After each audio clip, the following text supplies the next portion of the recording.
It's gonna be a day.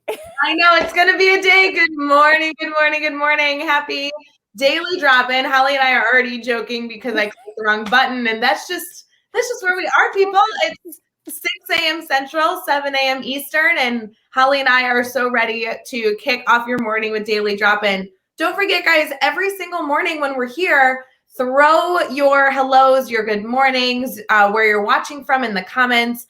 We are talking all about communication this week, and we have some good news for you. It is a big day of celebration today, Holly, that I'm very excited to share with you. And there's just so much more in store. So we'll be right back, but get your coffee ready, take a breath, share your love in the comments. Holly's already in her classroom. We'll be right back.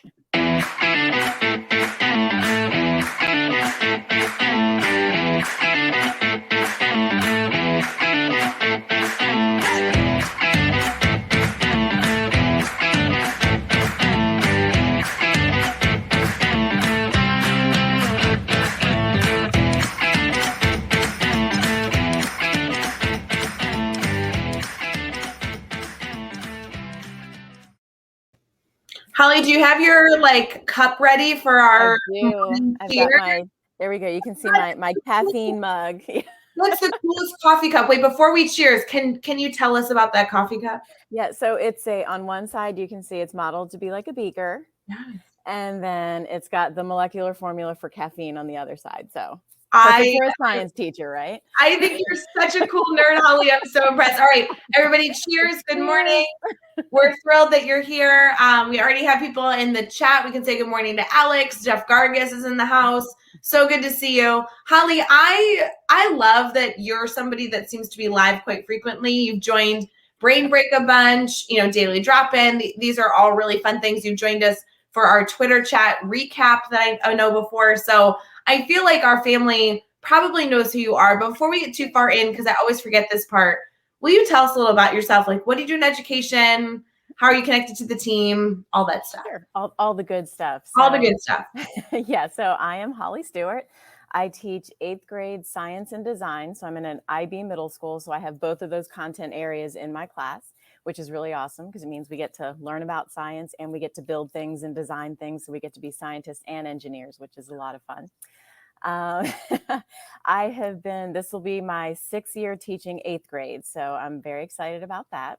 And I was fortunate enough to be in the same classroom, so I didn't have to move classrooms. So that's a big bonus. Yes.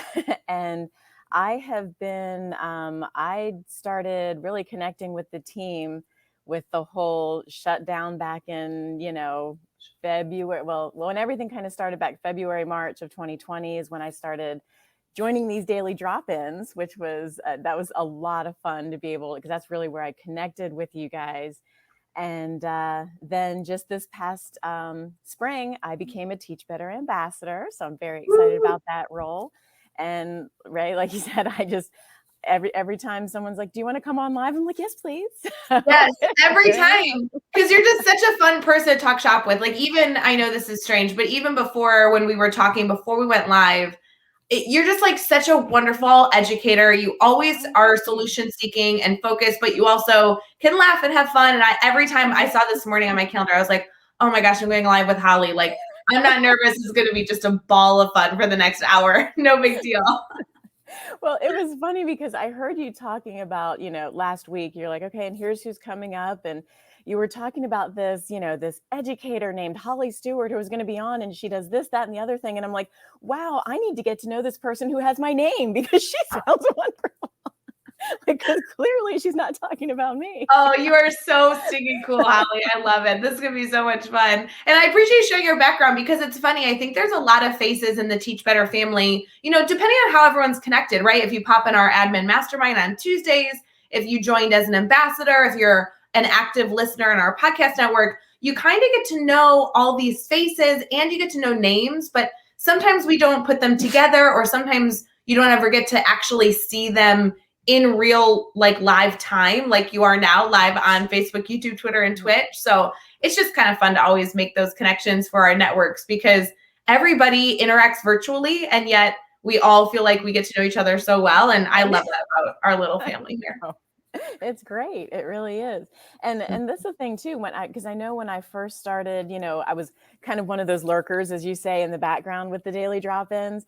And then I was like, I'm gonna type in good morning and see. And Jeff was like, hey, Holly's here, and I was like, wow, he acknowledged me. And I wasn't like, told you can't type in here unless you are with the team. So, We love the participation. I have to tell you yeah. guys, like, it makes going live more fun. Like, obviously for Daily Drop-In, our goal is to get your morning started and, share some positivity and brainstorm really relevant topics that hopefully you can take an idea in the morning and implement it later that day or later that week. I mean, the whole goal is just to be here for the network, but it makes it so much fun when we're live to be able to see you guys active in the comments. Because I guess I don't mind talking to a stagnant video, and I guess there's some value in that depending on what you're talking about, but it's so much more fun to start off your morning like with the family. You know what I mean?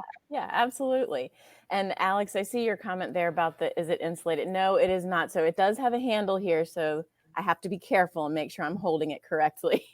Yeah, Alex comment here for those of you listening on the Teach Better Talk podcast after the fact, which we really appreciate as well. Don't forget to subscribe, rate, and review Teach Better Talk podcast, but is asking about the coffee cup. I'm telling you, if you're listening on the podcast, this is what the only downside. I will tell you, every so often there's something visual that like you're gonna have to like leave the podcast and go Google what it looked like. Your coffee cup is one of them, Holly. That is a good thing. I love it. So fun. We have a ton of people here this morning. It's always so good. I know Debbie's here. I really appreciate these updates. Like when somebody comments saying good morning, but then tells us what their day looks like. It looks like we have somebody in our Facebook group that's getting ready for sub training today. Holy cow. We are so appreciative of our subs, guys. Subs are going to be, not only have they always been invaluable, but so important as we continue throughout the year. So shout out to whatever sub training you're going through, whether it be to get an update on what subs look like this year, if you're a classroom teacher or an administrative leader, or maybe you're going through yourself a sub training. This is really good. We appreciate it. That's awesome. Yes. Thank you very much to all the substitutes out there. Yes. 100%. Holly, I don't know. I know we're not even on topic because we have other things to talk about today, but I don't know how you feel about like people friend requesting you on Facebook. I don't know how, I don't know the rules on that. I feel like I know social media pretty well on Twitter and Instagram, at least well enough to like know what's appropriate. I don't really get Facebook, but I really like it, I guess. I've had it the longest. But Karen Evans just Facebook friended me, and it was like a big deal. I'm so excited. I don't know if that's weird, but I was so excited waking up in the morning and being like, yes. Well, yeah, because there are some people you're like, oh my gosh, they want to be my friend, because it's like people that you've heard about and about, and it's like, wow, yes, we can connect in another way. Absolutely. Right. It's so fun. And I feel like we always encourage everybody in our network to like, oh, go follow us on Twitter. Oh, follow us on Instagram. But like Facebook, I only get occasional friend requests from the network. Typically, it's more like family and friends. But I was like, yes, we're official, Karen. We're official. Thanks for the Facebook friend request. Yeah, I have like my social media is very much like different pockets for them. So Twitter is like my education place. Facebook is the, family pictures and all that kind of stuff to keep my mom and dad happy so that they can see pictures of their grandkids. I know it's not to see pictures of me, but it's to see pictures of the grandkids. Yeah. And then Instagram is where I just put all of my my nature pictures and stuff like that when I'm outside and all that. That's where I post all of those. So I have very separate pockets. Well, and I think the separate pockets is good because I've heard that that's super common, especially when I do like any sort of coaching with educators that are trying to like figure out their social media game. We even have a course in Teach Better Academy to like get people started with being active on social media and making connections and sharing content. But Holly, don't you feel like, so here's my question, I guess. If you have 3 different platforms they use for 3 different things, are you okay if people follow all 3? Or is it like, oh, I really only want educators to follow me on Twitter? Like, how does that work? Well, honestly, I figure, I don't mind if people want to follow me and see all the crazy things that my family does. They certainly can, Yeah. But yeah, that doesn't really bother me if people are overlapping on them. It kind of helps them to see more of the complete picture of me too. I'm not just a teacher in a classroom.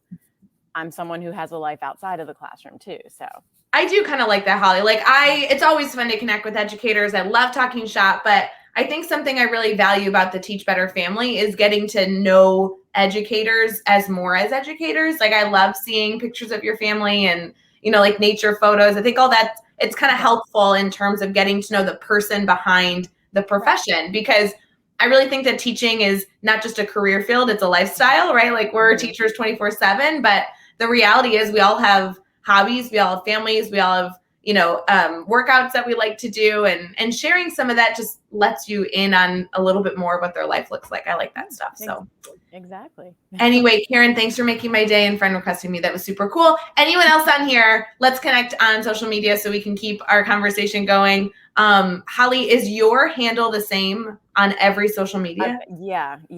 I was able to grab that Holly A. Stuart on Twitter, Instagram, Voxer. It's all Holly A. Stuart. So I love this. Well, guys, we want to connect with you. So I don't know how we got on this topic. Oh, it was Karen's fault. Karen, you got us off track. Shame on you.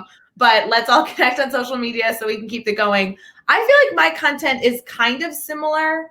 Facebook, Twitter, and Instagram. I share way more personal stuff on Instagram, like personal life stuff. Twitter, I think I keep more like streamlined education conversation. And then Facebook's kind of a mishmash of a lot of different. And I think it's like you said, because you had that one the longest. Yeah. So that has the most stuff mixed in there. Because I have some education stuff in there on my Facebook feed too, but it is mostly family and friends. So.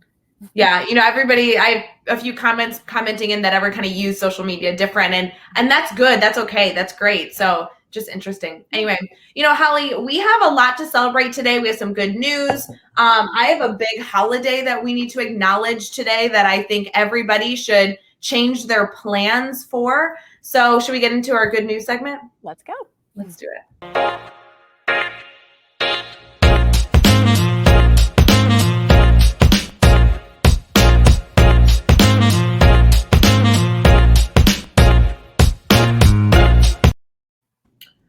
All right. So, Holly, it is August 12th, and there are a lot of things to celebrate on August 12th. I don't know if you guys know this, but there are a lot of silly holidays every single day, and we want to start highlighting them on our Daily Drop-In Good News segment.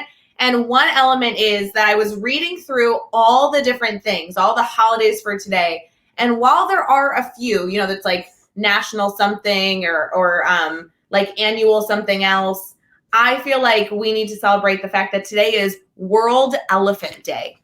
How do you feel about elephants, Holly? There you go. I think we should celebrate them. It was funny that yesterday there was a podcast that I was listening to, and they were actually talking about elephants, and somebody they were trying to figure out what kind of feet elephants had. And I was like, I'm pretty sure elephants have toes, but because they were like, do they have hooves? Do they have feet and toes? So I'm pretty sure it's toes though, but there you go. So that was the world setting you up to celebrate National Holiday of Elephants today. And I love that Alex is commenting with some elephant emojis. That's so good.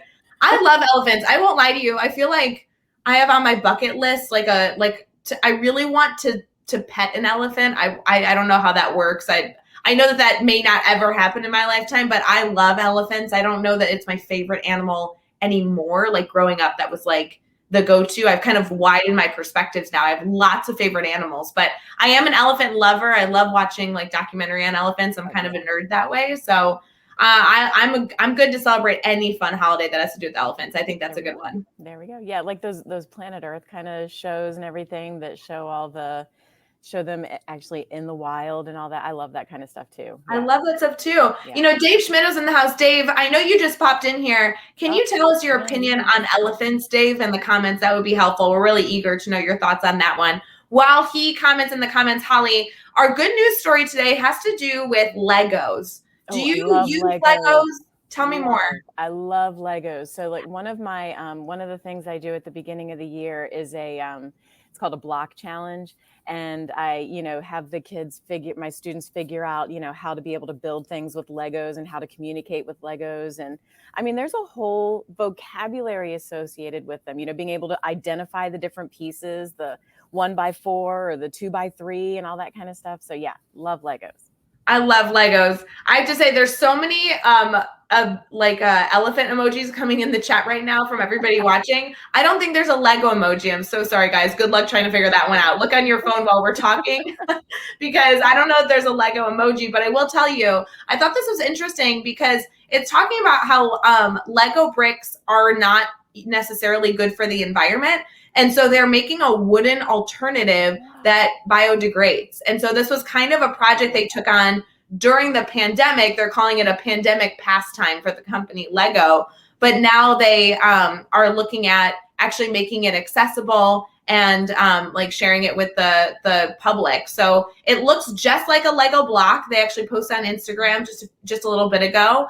And it's made out of sustainable source wood instead of plastic, so it's not so terrible for the environment. The company says it sources materials from trees that are typically cut from forest trimming, thus that they're too small to use for architecture or furniture design. So making Legos kind of fits for what they're trying to achieve. It says, according to the company, the blocks are made from a few different types of tree species, including maple, birch, and cherry, resulting in blocks with different colors and textures and even different scents. The color palette of cream and toffee wood is sustainable and refined. And so they kind of go through the fun of being able to do that. Obviously, the price point is a little bit different, but they're beautifully designed. I love that wood look, and I would love to see these go into classrooms. I think that there's so many fun ways we can use Legos in our classrooms. Oh, absolutely. And I love like blocks and especially wooden blocks. There's just something about that texture, whatever, something about it. But yeah, and I love the idea of making Legos out of wood. And I'm just like, my brain is already going, like you're talking about the different kinds of wood have different kinds of densities. You could use those in the classroom and, do a whole study on density using the Lego blocks. I mean, that would be awesome. Well, and it's so funny. I feel like it was a few days ago that I presented a good news story. I think it was Jeff Gargis who was giving me some grief. He's like, is this good news? How does this work? I think this segment should be like interesting stories to spark conversation that aren't negative. I guess that's like where these segments are, because for me, I don't know that that's a good news story in terms of like inspiration. I did have one of those too that I can share if you guys want to hear a little bit about Froyo. But I will tell you, I thought it was so interesting, such an easy topic to discuss. People love Legos. And I think it is a good news story that during the pandemic, Lego allocated some resources to find a sustainable model rather than plastic. I think that is, celebration, good news worthy. Yeah, and see, that's the thing though, is like just looking at the different words that we use. Good, what does it mean to you, right? It can be just only something that's motivational and inspiring, or it could just be something that makes you happy and makes you smile, and Legos make people smile. And so I think that's great. That's true. I think that Legos are wonderful. I love using Legos, and they actually were a sponsor in my classroom for about 7 years. So I have a soft spot in my heart for the Lego Corporation. I really appreciate all the people over there.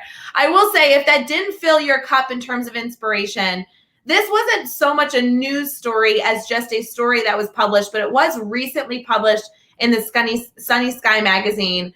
And it's more of just a story of somebody sharing about somebody doing a good deed for them. So I thought I would share this as a little bit of an addition. It's called Froyo.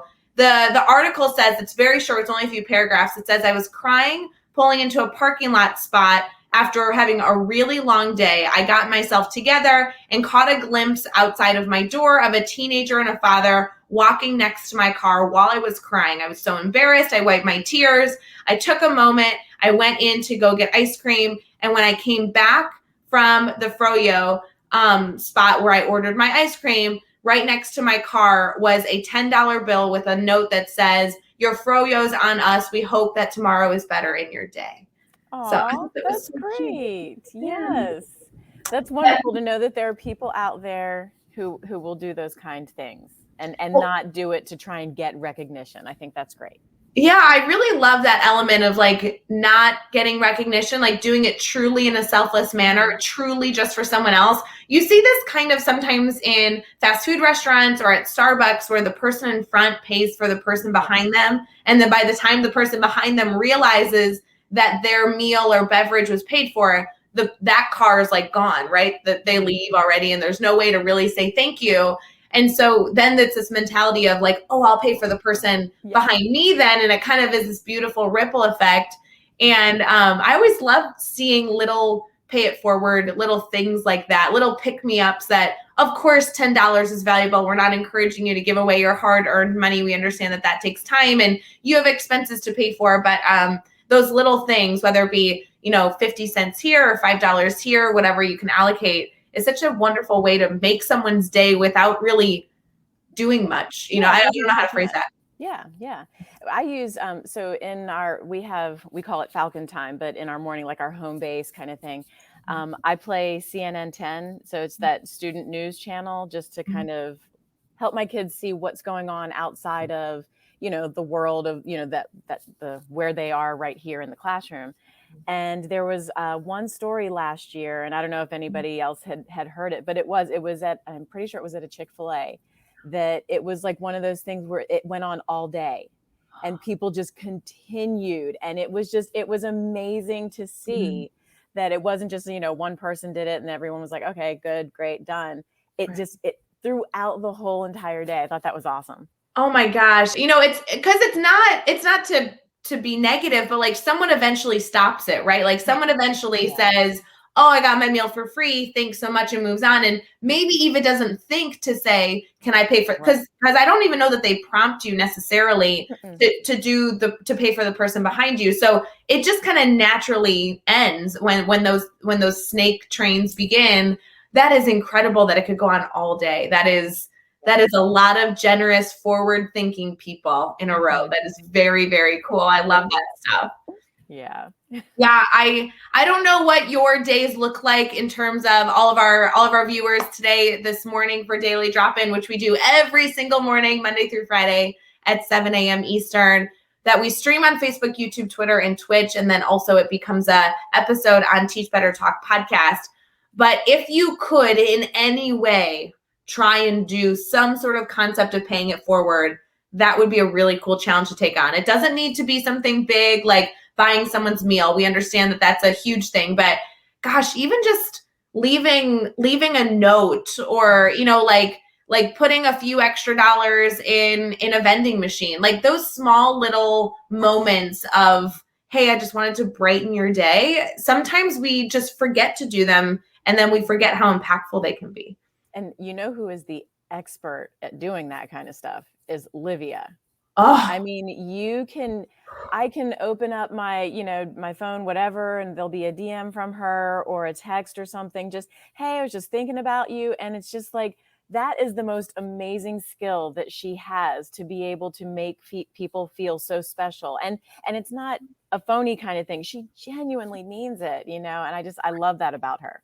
There's a few interesting pieces to that, and I want to add some context, because if you're listening right now, if you don't know Liv is a member of the Teach Better team. She does a ton with our guest bloggers. She's a part of our mastermind. I mean, she just supports in so many different ways, but she also is somebody that does this on her own completely naturally. She's an administrator. She's a teacher. I mean, this girl has a full busy life. She has a full family.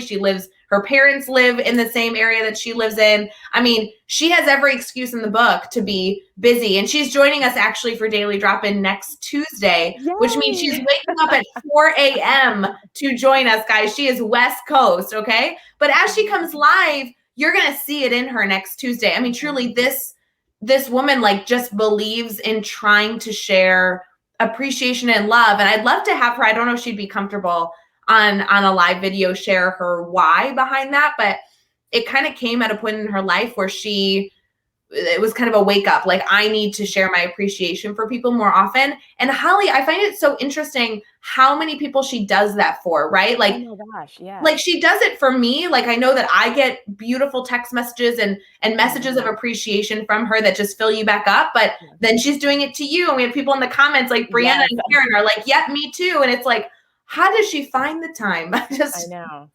And like you said, she's going to be on next week and it'll be 4 a.m. for her. And it's not going to look like it at all. You would think it would be middle of the day. She's going to be just ready to go and share all of her positivity with everyone. Absolutely. Yes. And to be fair, I kind of think she's a little bit of a vampire, because she stays up all night. I talked to her and I was like, are you sure you want to come live? That's so early for you on the West Coast. Like, how does that work for you? And she's like, I don't even know that I'll be asleep by then. I was like, I don't understand what that means. It's 4 a.m. So like, what do you mean you may not have gone to sleep by then? What is, I don't understand. Yeah, I know, because I'll look at like some of the timestamps on the stuff that she's sending, and I'm like, girl, go to bed. Yes. But she doesn't sleep. Like, she's somebody who's like, oh, I got like 2 hours last night and I got all this work done. I'm like, I'm sorry. What? Like, she'll be like, oh, I was up till 1 a.m. I was like, they have one of those in at night too?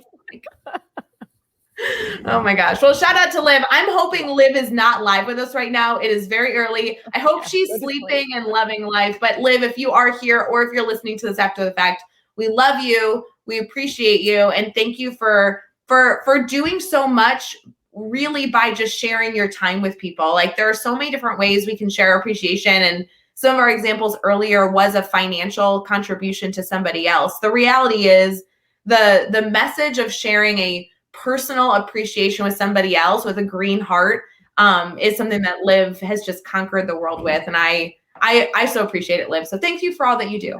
Yes, we love you, Liv. Holly, we're going to get into the theme for the week. The theme for the week is all about communication, which kind of ties in beautifully to what we were talking about with Liv. Liv is incredible. She's an incredible example of somebody who chooses to communicate intentionally. And whether you're communicating intentionally because you're trying to share your appreciation and your love for other people, or communicating intentionally because you are striving to ensure that the students and the staff and the parents that you're working with this school year are comfortable and becoming an advocate for the work you're doing, both communication styles are so important. So we're going to transition here into our brainstorm bank and get into some of your questions.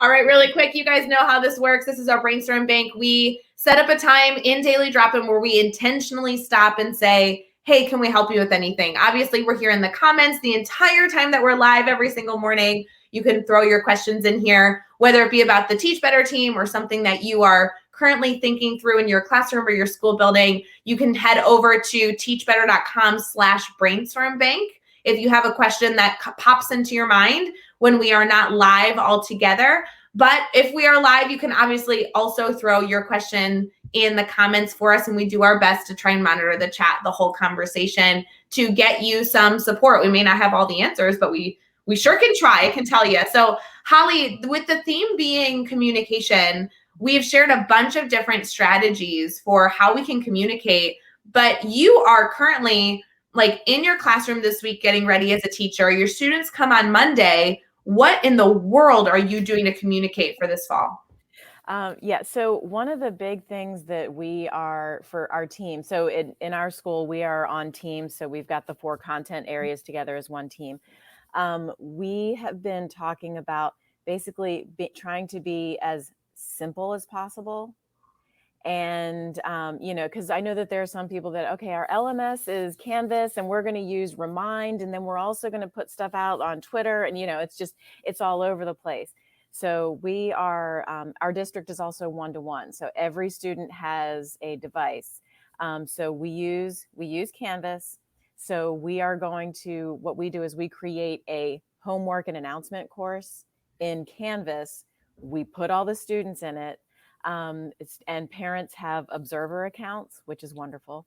So we can just push out any announcements or anything like that all through Canvas. So we're streamlining it, keeping it simple is really okay, Holly, we are going to dive so much more into keeping it simple because that is an incredible piece of advice. I want to ask some strategic elements because as people are listening, I want everybody who's eager to find a solution for this dilemma to feel like they have the information to truly go and do it later this afternoon or next week in their classroom. So when you're using Canvas, which is an LMS, which everybody has different LMSs, Canvas is very popular. An LMS is just the learning management system you use. So it can be anything that helps you manage the work that you're pushing out to students, essentially. Canvas, you are creating kind of an additional space that is separate from the classes you teach for this homework and announcement. Is that correct? Yes. So it is a separate course that we create in Canvas.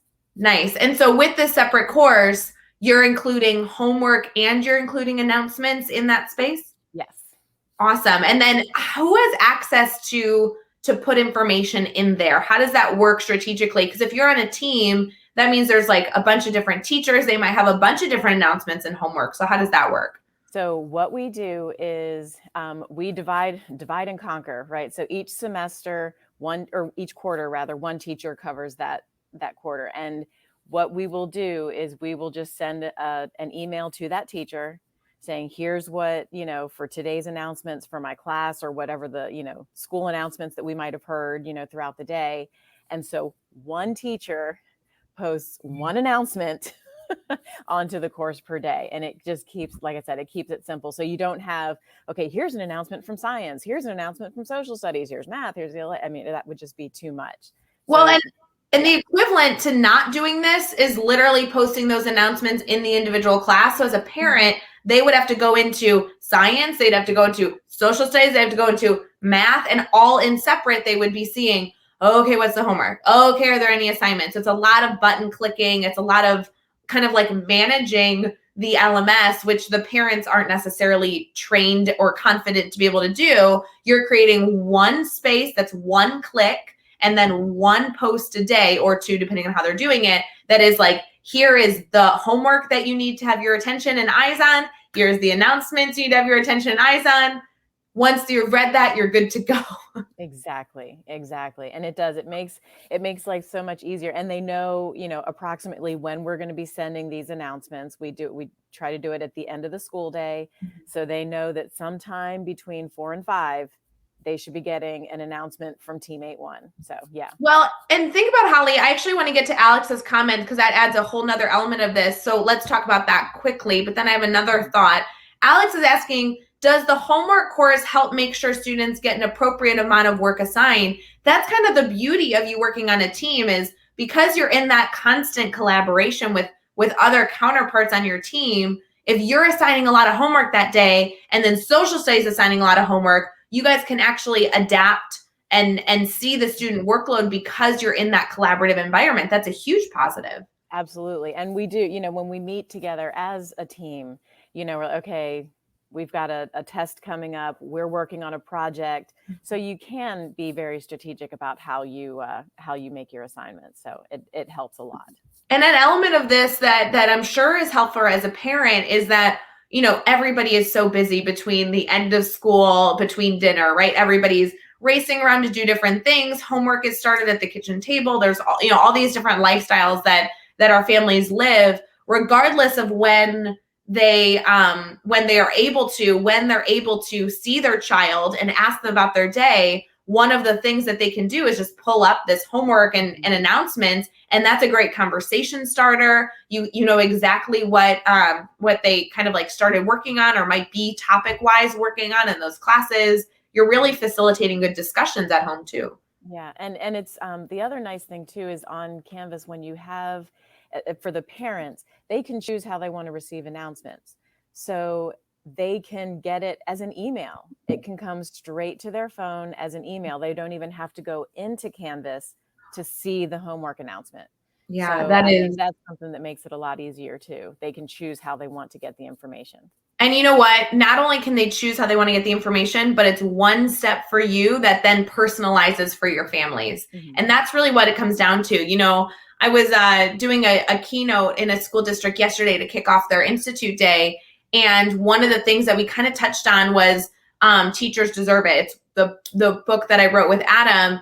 And the reason it came up, yeah, have you ever heard of it? The reason it came up is because, for those of you who may not know, Adam wrote a wonderful book called Kids Deserve It. And then we kind of followed up with this second tier of support called Teachers Deserve It a few years later. The reason that book was so important is because kids do deserve it. We should do as much as we can to allow students to be successful in every way, shape, and form. You see educators putting their blood, sweat, and tears into ensuring that students are successful. On the flip side, we wanted to add another element of this conversation is it also should be good for teachers, right? Because teachers are human beings. Teachers are incredible. We want to make sure that as kids get everything that they can to be successful, teachers are also getting what they need to be successful so that they can continue forward in a positive manner and not get burned out. And this element is a perfect example of that. This is not only good for kids, that things are simple and streamlined and very clear every single day, but it also allows the teacher to do one thing and it benefits lots of people in a variety of ways. So that's a great system that you put in place. Yeah. So, and we're going to be doing it again this year. So yeah. Oh, so good. So in terms of simplicity, if you're listening right now and you don't use Canvas or like anything like that, like these are all essentially different systems that look similar across platforms. So making things simple is really a skill in and of itself. How do you have any recommendations on how people even begin considering, like, are my current systems as simple as possible? That in and of itself is a big reflection question. Mm-hmm. I mean, I would say just think about it from the perspective of the user, the end user. Look at how many clicks like you were saying, how many clicks do they have to do to be able to access the information? Is it coming out consistently?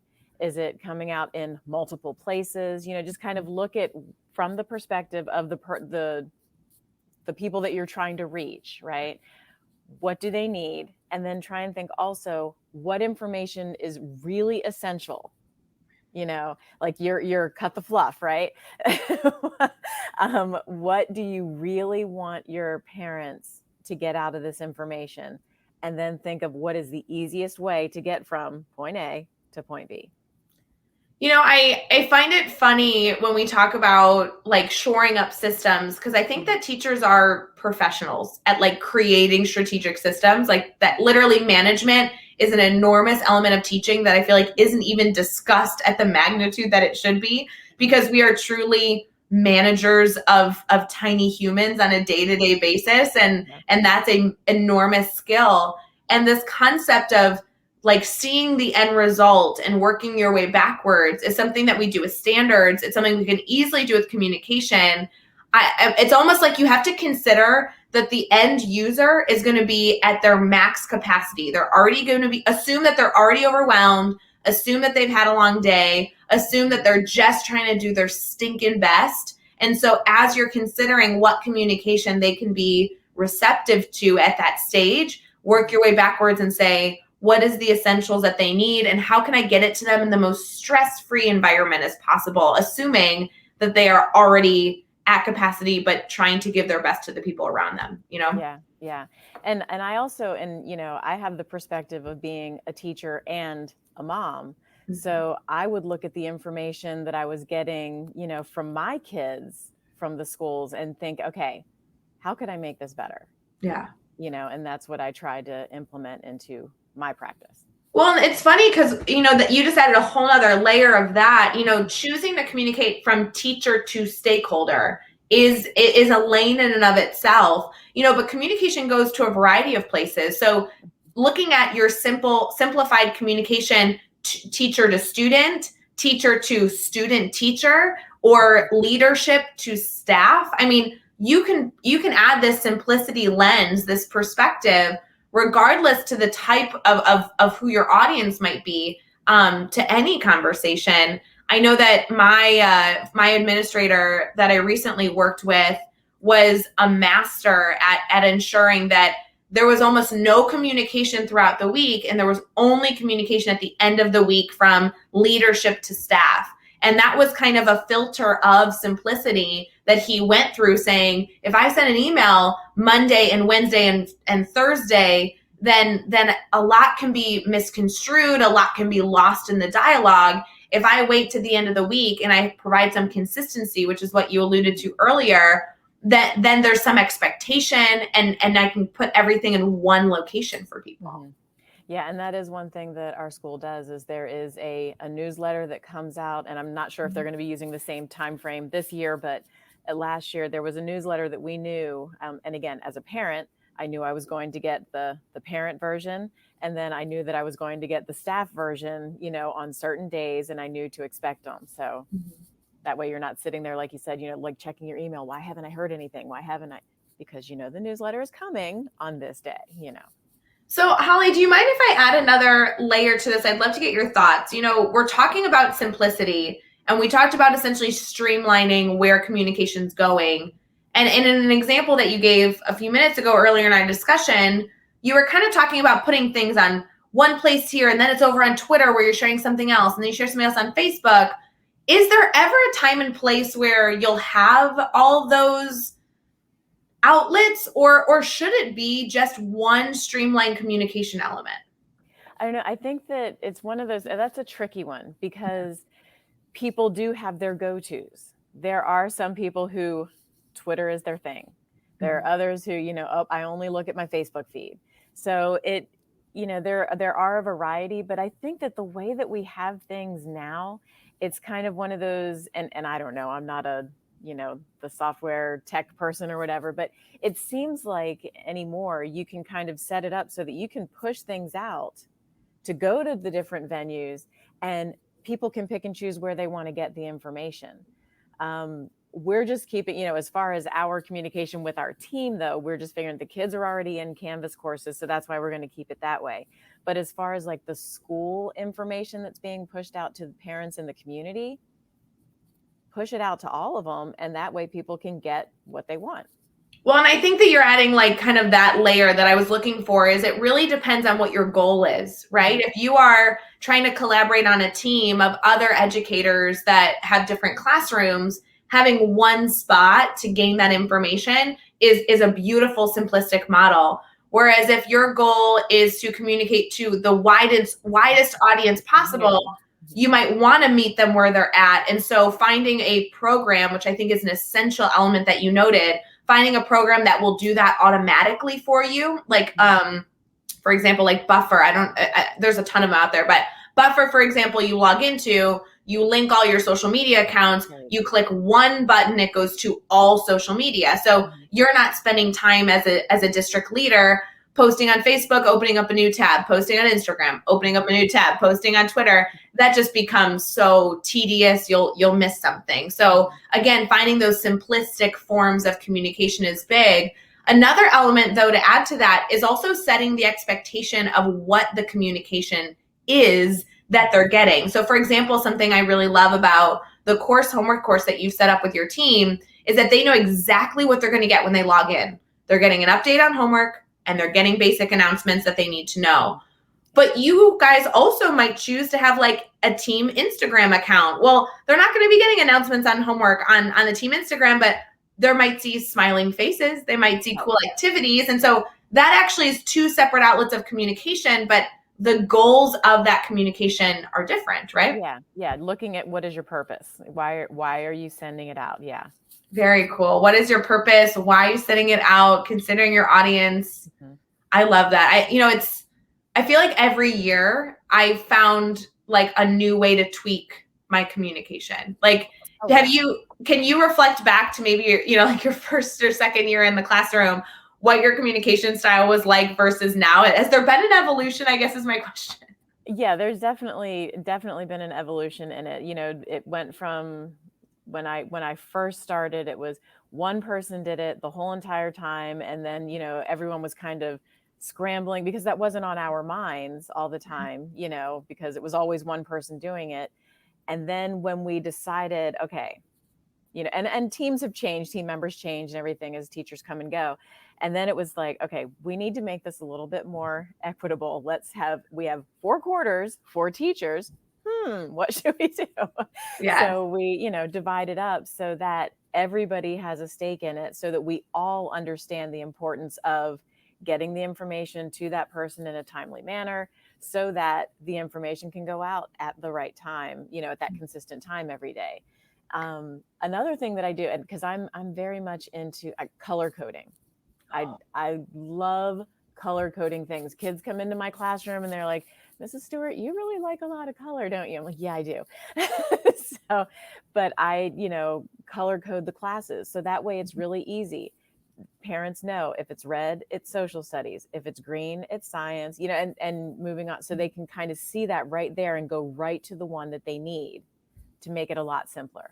Well, and I think that is an incredible point. I'm so glad you brought that up, because as we talk about communication, we're not just talking about text, right? We're talking about utilizing color as a beautiful example, some sort of visual to help people organize their thinking as they communicate with your, or as they interact with your communication.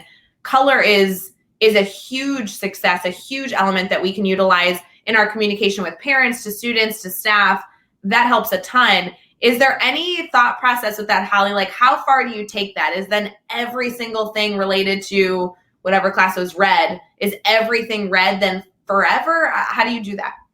I just think consistency. So if at the beginning of the year you make it that color, stay with it for that year. I mean, obviously you can change it up if you want to, but I have a template that already has it set up. So that's just the way that it works for me. And it makes it easy for me, so I don't have to rethink the whole system every time. No, I think that's huge. I mean, whether it's color coding by course, color coding by class, like I know that a lot of educators are like, oh, yellow's my first hour and green's my second hour, whatever that is. Having a system and then clearly communicating that system to the student is really useful. But I actually like the course being color coded, because that's really a team mentality, right? If you're color coding your class hours, that's more of like my class structure. When you're color coding the course holistically, now you're in like a team structure. It's a different kind of approach to your communication. I like that bunch. And I use the grid method in my classroom. And so I have my whiteboard has a grid, like we tape on it and everything like that to set up the grid up there. And for that one, I color code my students by class. So core 1 is a certain color, core 2 is a certain color. So they can, I get the visual to see, okay, which class is really struggling with this, to see where their magnets are on the grid. And the students also, for that student agency, when they need to find someone in their class to help them, if I'm busy working with another student, they can say, oh, I'll just look for the yellow magnet that has gone past the activity that I'm struggling with right now. And it helps the students as well. So, yeah. Holly, I don't know if I have had this moment on my own and I'm just lost in this conversation, so I apologize, but you just added in an element of organization, right? Like organized, the way that you organize your classroom, you were talking about the grid being an element of communication. And in the time when you first said that, I was like, well, no, we just transitioned. Now we're talking about organization. But actually, being organized is an element of communication. Mm-hmm. Yeah. I mean, the way that you structure any element of your classroom management is actually an effective use of communication that you're utilizing with your students. Yeah. Communication is not just, what's written on a piece of paper or what you say. It's also what you see. It involves all the senses. So, yeah. So now we're adding in a whole additional element. Maybe I'm sorry if I just had this like mind-blowing moment on screen with all of you being a part of our daily drop-in this morning. But now you add in, I know, right? Adding in simplicity to the way that you organize your room, your planning, your staff notes. I mean, that element in and of itself really can add in a successful piece to your communication style, because simplicity in how something is organized is also an essential part of people being able to understand and take information away from that system. Mm-hmm. And it does take time. I mean, that's another thing too. It's one of those things that you'll try something, maybe it'll work, maybe it won't. And then you try something else. I know that all year last year, every single grid, there was a little bit of something that I did differently based on my students' feedback. I remember like going from one to another, I'd hand it out and they were like, oh, thank you, Ms. Stuart, for changing this part. That was really hard last time. I really appreciate it. So, constantly being aware and reflecting so that you can add that simplicity to it. And you can, because, when you first start something, it can seem overwhelming. You want to throw it all in. It's like, okay, whoa, let's take a step back and, break it down as to what is really essential. Yes, I like Alex just pulled out this quote here that says communication is not what's on paper and involves all the senses. Karen's jumping in and saying, I love the idea that organization and communication involve all the senses. It truly is the case. And I love that you've added that element into our discussion around communication, because there's so many ways that we can share. And a big focus this week has been teachers identifying what's maybe easiest for them before we even begin to identify what we're going to communicate, right? Like what works well for you as an educator. Give yourself permission to start with what comes naturally to you and then move into that communication style. Holly, I think your focus being on being as simple as possible allows for us to not get clouded in all the things we're trying to communicate and really come from a perspective of what's the need to know, how do I make this as easy as possible, and then how can my audience really interact with this information so that it's easy for me to communicate that simple information and easy for them to consume it. That's a beautiful element to making sure that as we're all planning our communication style for our classrooms, ensuring that everybody involved in the educational ecosystem can be successful in this process. That's so cool. Absolutely.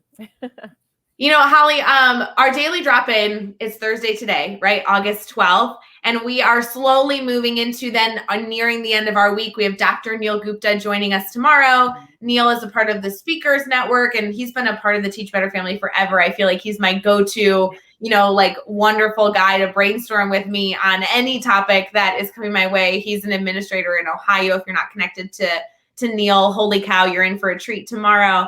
But I think he's going to add in a lot of different discussion, kind of wrapping up this confirmation of how we can communicate tips and tricks on how to do that.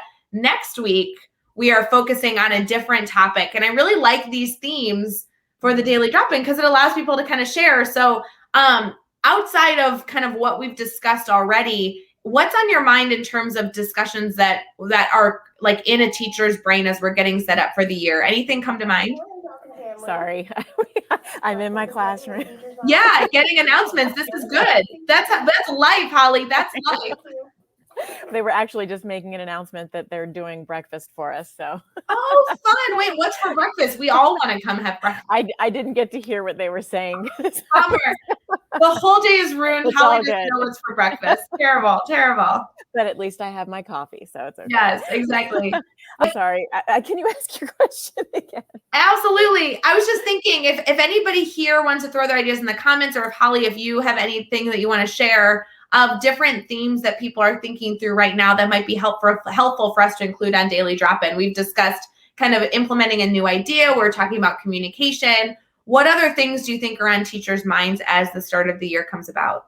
I mean, I know that what always seems to come to mind is always that classroom management, right? You've got a whole new set of students that are coming to you.